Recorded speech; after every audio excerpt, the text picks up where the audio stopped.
अस्सलाम वालेकुम नाज़रीन, बहस बराए बहस की इस धुआंधार एपिसोड में खुश आमदीद। नाज़रीन, पाकिस्तान का सियासी टेम्परेचर इंतहाई गर्म है और आज तमाम तर अपोजिशन ने प्रेस कॉन्फ्रेंस की जो हुकूमत के बहुत करीब इत्तेहादी थे MQM के साथ मिलके, और ये बात वाज़ेह होती जा रही है कि नंबर गेम्स के अंदर अपोजिशन बहुत आगे है। तो मैं ज़्यादा इस बात के ऊपर टाइम नहीं लगाता और डायरेक्ट इंट्रोडक्शन करता हूँ अपने पैनल का। पैनल के अंदर मामूल के मुताबिक मुबीन जाहिद साहब और सल्लू ओवरसीज से मौजूद हैं। मुबीन जाहिद साहब लाहौर से मौजूद हैं और पाकिस्तानी रैंडम सिटीजन मशहूर ज़माना चाचू रैंडम, और एक हमने ख़ास मेहमान उस्मान बुज़दार को भी आज अपने साथ लाइन पे लिया है कि ताकि हम समझ सकें कि ये सारा कुछ क्या हो रहा है, और उनके पास भी काफ़ी सारे सवालात हैं, वो खुद भी समझना चाह रहे हैं कि ये हो क्या रहा है। तो इस सारे सिनेरियो को देखते हुए शो का आगाज करते हैं। बहुत सारी थ्योरीज हैं, बहुत सारी कियास रही हैं, और दस्तूर के मुताबिक चाचू रैंडम आपसे पहला सवाल करूंगा। ये बताइएगा, थ्योरी नंबर 1 ये है कि बैरून मुल्क साजिश हुई है और एक मीटिंग हुई है, और उस मीटिंग की जो मतन है वो खत की फॉर्म में आए, और वो बैरून मुल्क साजिश की वजह से जो है इमरान खान की हुकूमत को गिराया जा रहा। तो क्या आप इस थ्योरी नंबर 1 को अप्रूव करते हैं चाचू रैंडम साहब? ये थ्योरी के साजिश हो रही है? जी, साजिश हो रही है, बैरून मुल्क से साजिश हुई है, मोस्ट प्रोबेबली अमेरिका, लेकिन हम नाम नहीं लेना चाहते। थ्योरी तो मेरा ख्याल है 75 साल हो चुके हैं। ये अब थ्योरी नहीं रही, एक फैक्ट है, हार्ड कोर फैक्ट है पाकिस्तान की सियासत का और पाकिस्तान में होने वाली मेजर तब्दीलियों का।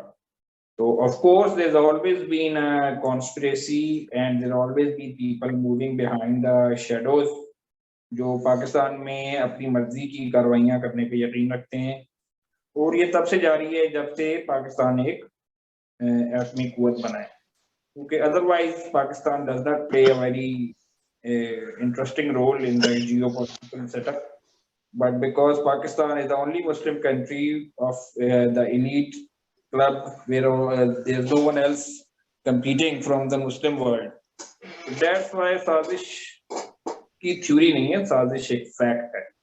अच्छा, आप कह रहे हैं थ्योरी नहीं, फैक्ट बन चुका है। ठीक है। थ्योरी नंबर 2 ये है कि ये सारा कुछ जो है इमरान खान का एक मास्टर प्लान है, और फौज के साथ मिलके ये प्लान जो है वो बनाया गया, एस्टेब्लिशमेंट के साथ मिलके ये प्लान बनाया गया ताकि इमरान खान अभी जल्दी उतर जाए और बाद में 2/3 मेजोरिटी के साथ दोबारा इलेक्शन विन करके आए और एक नैरेटिव बिल्ड किया जाए, और मतलब जो है ऑपोजिशन को सब तरफ जो है वो इकट्ठा हो, अपोजिशन एक तरफ इकट्ठी हो जाएगी तो इमरान खान एक नैरेटिव बिल्ड करेगा।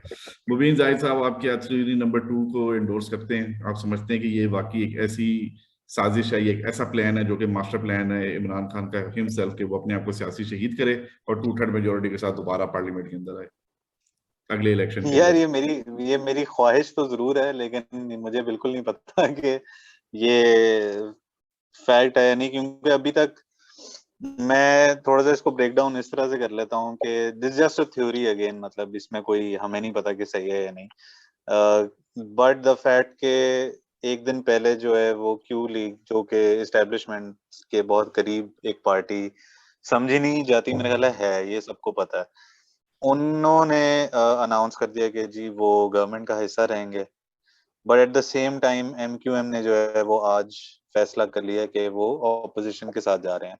तो यहाँ पे थोड़ा सा एक कंफ्यूजन जरूर छोड़ा हुआ है, क्योंकि दोनों पार्टी समझी जाती हैं कि एस्टेब्लिशमेंट की पार्टीज हैं और दोनों ने एक एक साइड ले ली है।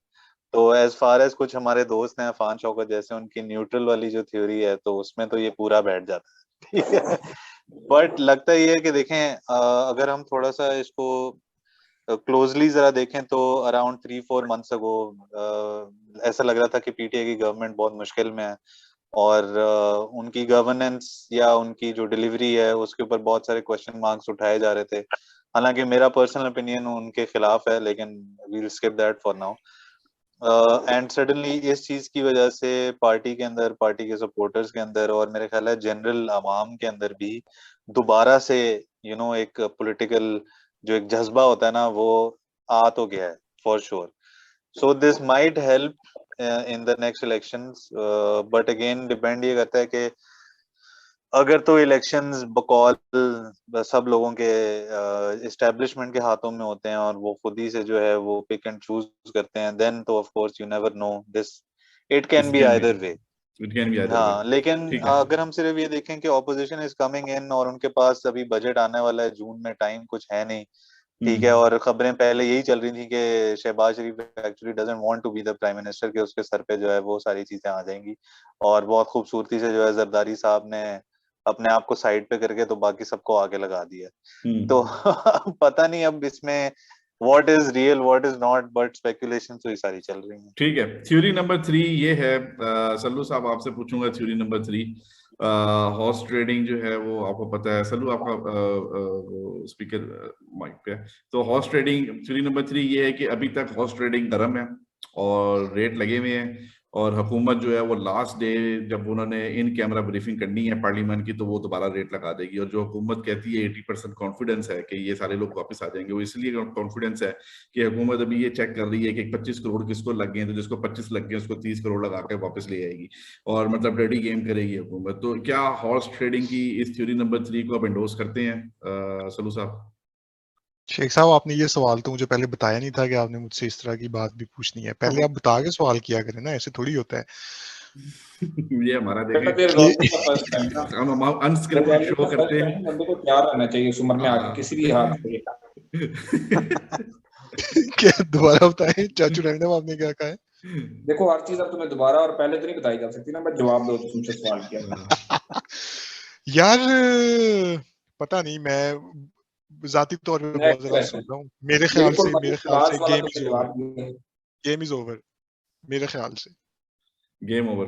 ठीक है जी, बुजदार साहब आपके पास आते हैं और आप बताएं कि हो क्या रहा है, अंदर की कहानी क्या है। मैं बुजदार साहब से सवाल पूछ लूं? जी पहले मेरा सवाल तो जवाब देने थे, वो वैसे भी कुछ नहीं बोलना चाह रहे। मेरा छोटा सा सवाल है। रैंडम आप आगाज करें। हाँ बुजदार साहब, मुझे ये बताएं कि आपको क्यों निकाला? तो मैंने भी यही उनसे पूछा था कि हो क्या रहा है।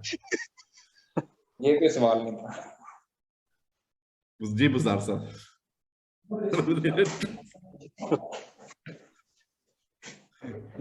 बुजदार साहब, सवाल आपसे पूछा गया है कि आपको क्यों निकाला है। नहीं, मैं तो पूछूंगा मुझे क्यों लेकर आए थे। पहले मैं तो आना भी नहीं चाहता था, मुझे आए तो भी जबरदस्ती लेकर आए हैं और मुझे जाते हुए भी निकाल दिया। तो मैं ना इनसे पूछूंगा ना इनको बताऊंगा। मैं आया, मैं चला गया, मेरे लिए यही काफी था। Thank you very much Buzdar साहब। कोई सवाल ऐसा जो आप हमसे पूछना चाहिए? यहाँ पे काफी सारे इंटेलेक्चुअल लोग बैठे हैं, चाचू रैंडम बैठे हैं, मुबीन जाहिद साहब हैं। कोई सवाल आपके ज़हन में हो, आप पूछना चाहते हो? मैंने साहब से भी पूछना था, मैं इनसे भी पूछना चाहता हूँ, लेकिन मैंने पहले भी 3.5 साल में नहीं पूछा था, तो मैं अब कोशिश करूंगा कि आप ही ना पूछो इनसे। चलिए ठीक है, बहुत अच्छी स्ट्रेटजी है। उम्र और पीटीआई का जो हर कारकुन है, जो भी पीपल्स पार्टी पाकिस्तान तरीके इंसाफ का, वो आपका बड़ा मद्दाह है। मैंने देखा है ट्विटर के ऊपर लोग बड़ी तारीफ कर रहे हैं आपकी, बुजदार साहब की। जिस कदर बीबीए बन के आपने जिंदगी गुजारी है वो कमेंडेबल है। What a party spirit, team spirit आपसे अच्छी वैसे अभी तक पीटीआई के किसी बंदे ने नहीं दिखाई। तो मैं बुजदार साहब की तालीम देता हूं। बुजदार साहब कोई ऐसी अचीवमेंट 3.5 साल में जिस पे आपको फख्र हो?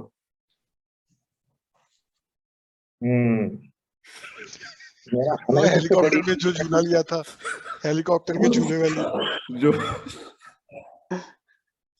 साईं, मैं पक्के वाला हेलीकॉप्टर लेके गया, वो मेरे लिए सबसे बड़ी अचीवमेंट थी। इससे पहले तो मुझे कोई पूछता भी नहीं था, तो मैं हेलीकॉप्टर में फिरता फुरता रहा हूँ उधर, तो मेरे लिए तो वही सबसे बड़ी अचीवमेंट है। और मैं खुद आ गया, वो मेरे लिए सबसे बड़ी अचीवमेंट थी। मैंने तो कभी सोचा भी नहीं था कि मैं सीएम बनूंगा। तो हमें बुजदार साहब से हमने ये भी सुना था कि आपको वसीम अकरम प्लस का टाइटल दिया गया था। तो क्या आप बॉलिंग वगैरह कोई लेफ्ट आर्म फास्ट बॉलर थे, या वैसे ही आपको वसीम अकरम प्लस का टाइटल मिला? कौन वसीम अकरम के वसीम बदामी? वसीम अकरम साईं वो कौन है?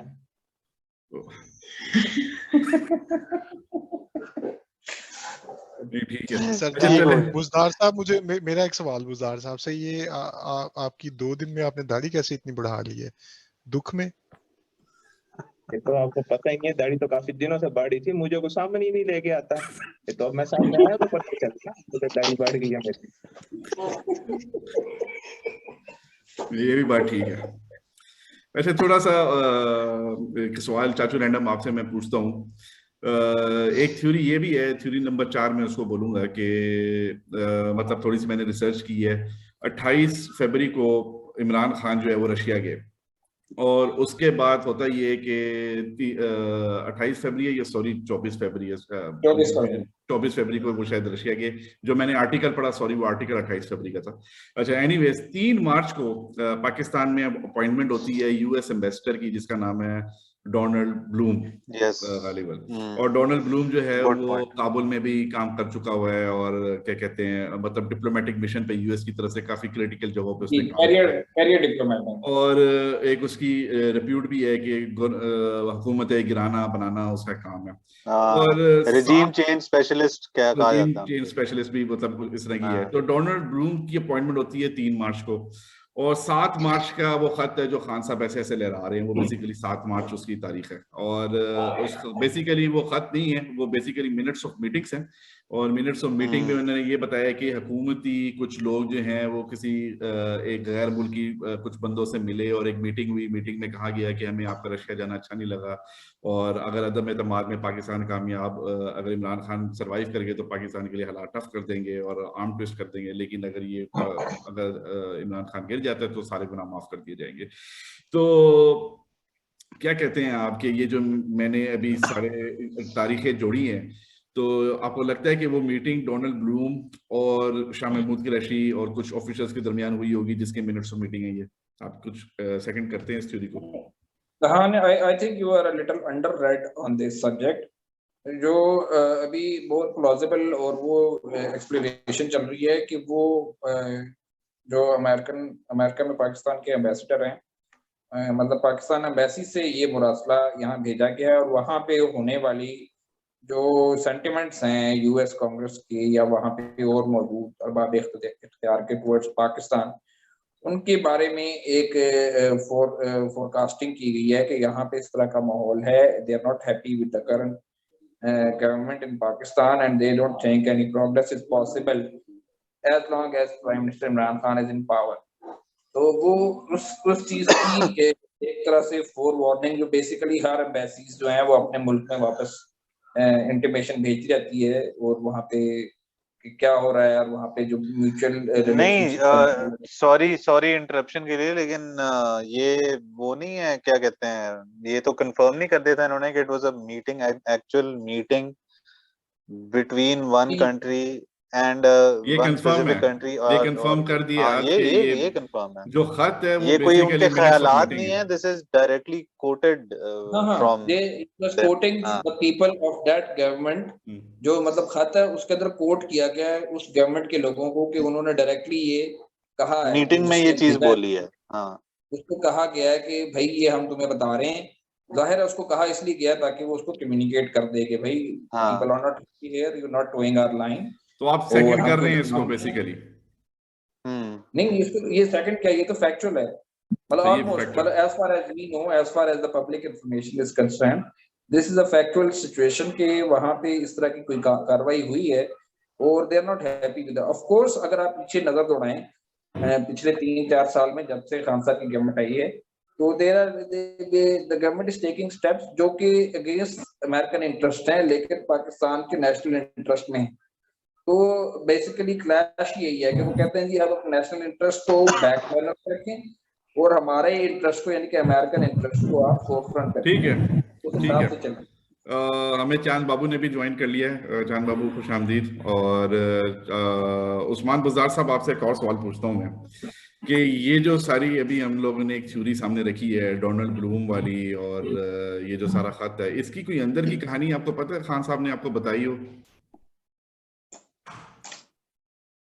खान साहब ने क्या बतानी है? खान साहब ने मुझे ये भी बताया कि मुझे क्यों लेके आए थे, तो मुझे अंदर की कहानी क्या बताएंगे वो? आपको पता है मुझे क्यों लेके आए थे? नहीं जी, बिल्कुल नहीं पता।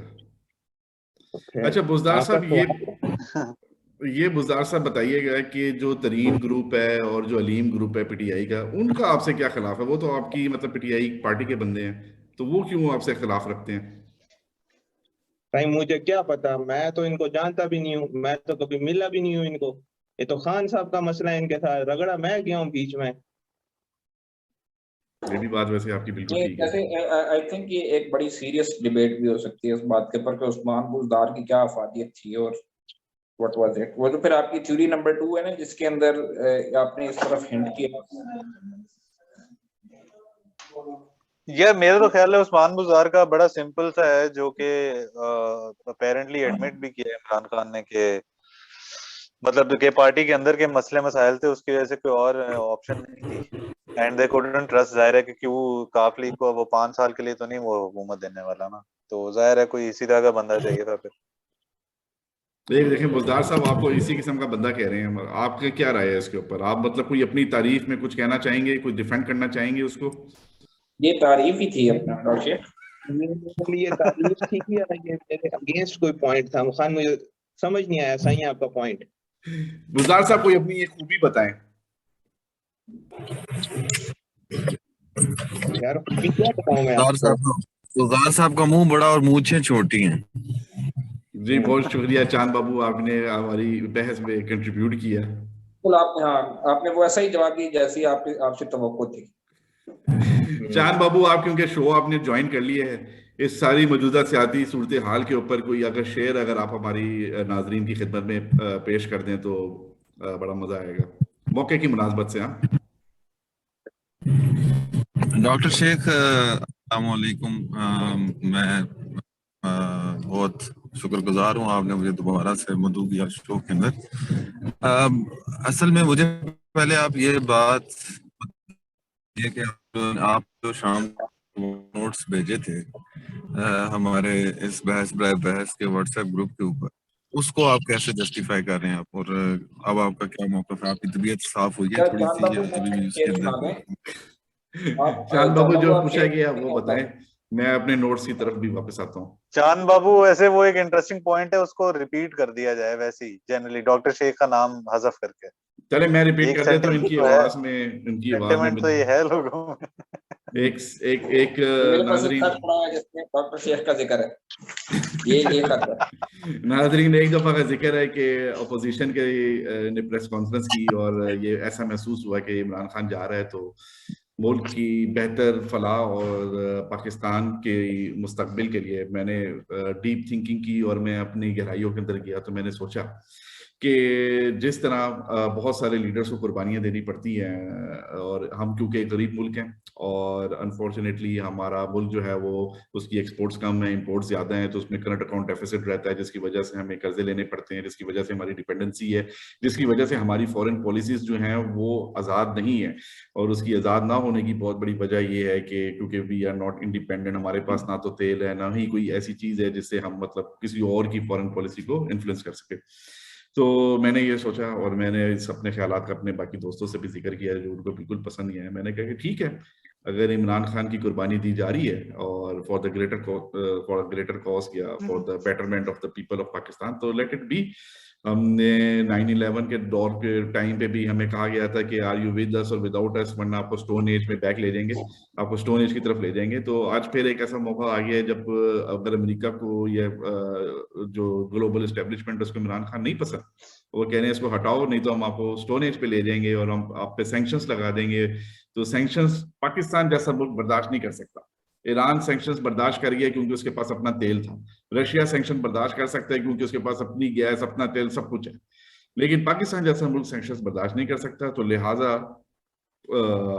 अगर हमें लीडर की कुर्बानी देनी पड़ती है अपने आप को बचाने के लिए तो ठीक है, लेट इट बी। हमने भुट्टो की भी दी, जिया की भी दी, कब से देते आ रहे हैं, एक और लीडर से ही। देखो तो बेटा, ये कुर्बानी दी नहीं, कुर्बानी ली गई, तो इसलिए प्लीज डोंट मेक, ठीक है ना? आपसे कुर्बानी ले ली गई जबरदस्ती और आप उसके ऊपर पड़े बन के बैठ गए कि जी हमने कुर्बानी दी। आपने कुर्बानी नहीं दी। नोबडी हैज वॉलंटियरली कि अच्छा जी मैं कुर्बानी दे के स्टेप डाउन करता हूँ। बेसिकली ये लोग जिनकी आप जिक्र कर रहे हैं, ये इन्होंने फाइनली दे रियलाइज कि पाकिस्तान का नेशनल इंटरेस्ट जो है वो इंटरनेशनल एस्टेब्लिशमेंट के इंटरेस्ट से ज्यादा अहम है और उसकी प्रायोरिटी ज्यादा है. जब when they realized it and put the country in that direction, international establishment couldn't digest it. That's why they had to go. They made them go. Bhutto का जो फांसी है वो भी इसी तरह एक इंटरनेशनल साजिश थी और ज़ियाउल हक का प्लेन क्रैश भी इंटरनेशनल साजिश थी. हालांकि ये दोनों एक ही कहानी के किरदार हैं, लेकिन आप चेक कर लें कि both of them when they realize कि इंटरनेशनल एस्टैब्लिशमेंट को जब पता लगा कि ये दोनों अब नेशनल इंटरेस्ट को प्रायोरिटाइज कर रहे हैं, तो उन्होंने कहा let's get rid of them.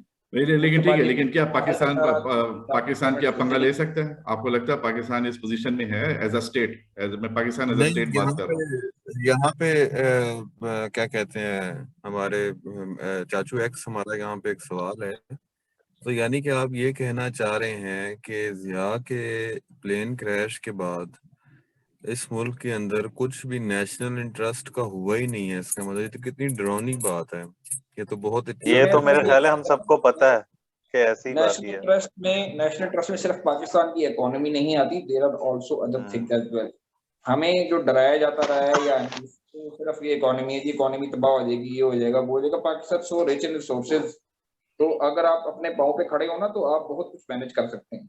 आपकी इतनी बड़ी वाइब्रेंट फॉरेन ऑफिस है, आपके 170 मुल्कों में आपकी बेसिस हैं. There are so many things you can do, but it's only about being खुददार and all that. या लेकिन आप क्या इस बात को डिनाई कर सकते हैं कि देखें आपकी डॉक्टर शेख आपने इतना बड़ा अपना डॉक्ट्राइन, आपका अपना डॉक्ट्राइन है या आप जैसे नुक्ता नजर रखने वालों का डॉक्ट्राइन है, वो दुनिया में रिसोर्स जो है ना, सिर्फ एनर्जी का रिसोर्स होना is not the only resource के, या असलहे का रिसोर्स होना वो सिर्फ रिसोर्स नहीं है. ह्यूमन रिसोर्स भी एक बहुत बड़ा रिसोर्स है. और जो लोग बाहर रहे, आप खुद इस वक्त बाहर हैं, मैं खुद हम जो भी थोड़ा बहुत एक्सपोजर हासिल किया फॉरेन एक्सपोजर के अंदर, जिसमें आप oil dependent natural rich resources के जो मुस्लिम कंट्रीज हैं उनके ह्यूमन रिसोर्स को जब आप पाकिस्तान के ह्यूमन रिसोर्स के साथ कंपेयर करते हैं ना, जेनेरिक अवाम को, तो उसके अंदर आपको पाकिस्तानी जो बंदे हैं वो बहुत ज्यादा वेल वर्स्ड नजर आते हैं in terms of their education, in terms of their exposure, general exposure की फॉर्म में.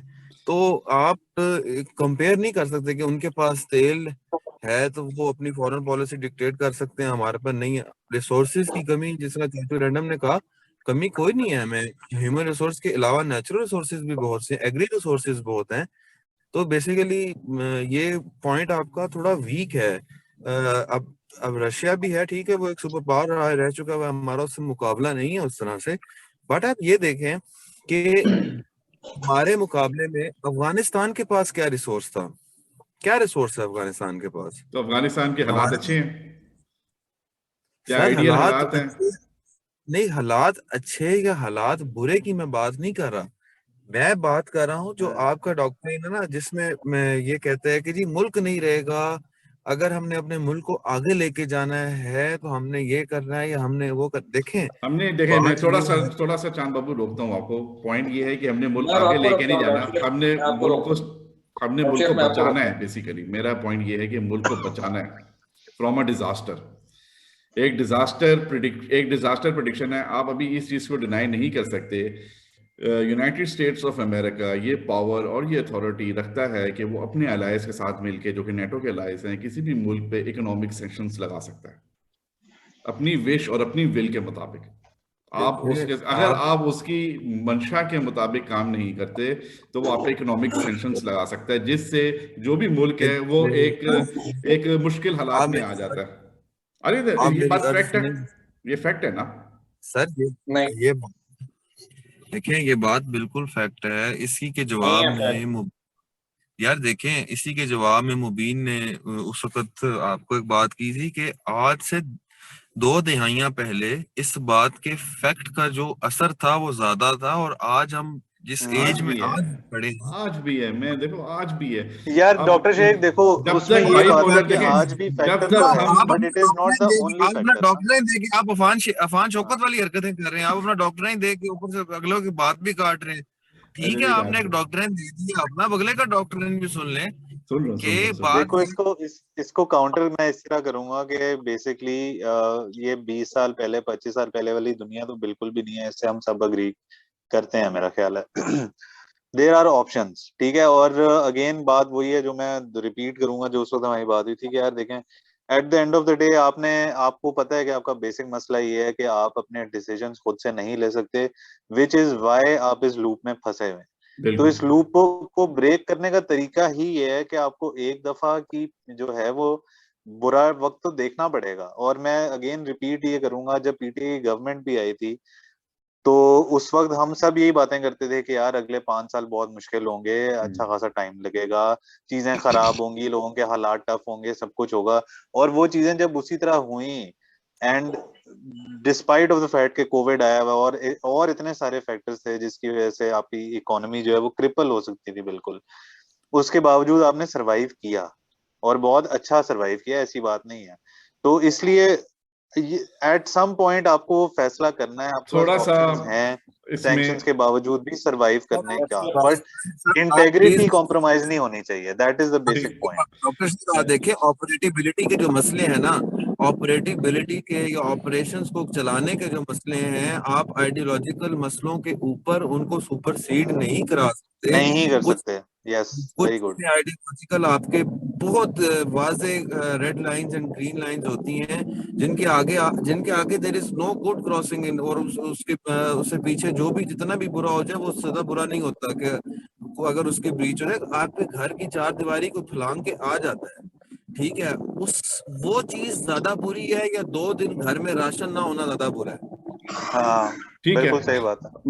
मैं थोड़ा सा ऐड करता हूँ। और बात मुबीन की देखिए आखिरी चीज ये है, मैं देखे आखिरी बात ये है कि जो नून लीग के भी इस दौर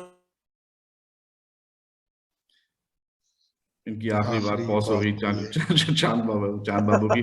अच्छा, मैं बहुत ही वैसी पॉइंट। खैर मुबीन तुम्हारी बात से एग्री करता हूँ। और तुम्हारे एक दिन की जिंदगी गिदड़ की 100 साल की जिंदगी से बेहतर है।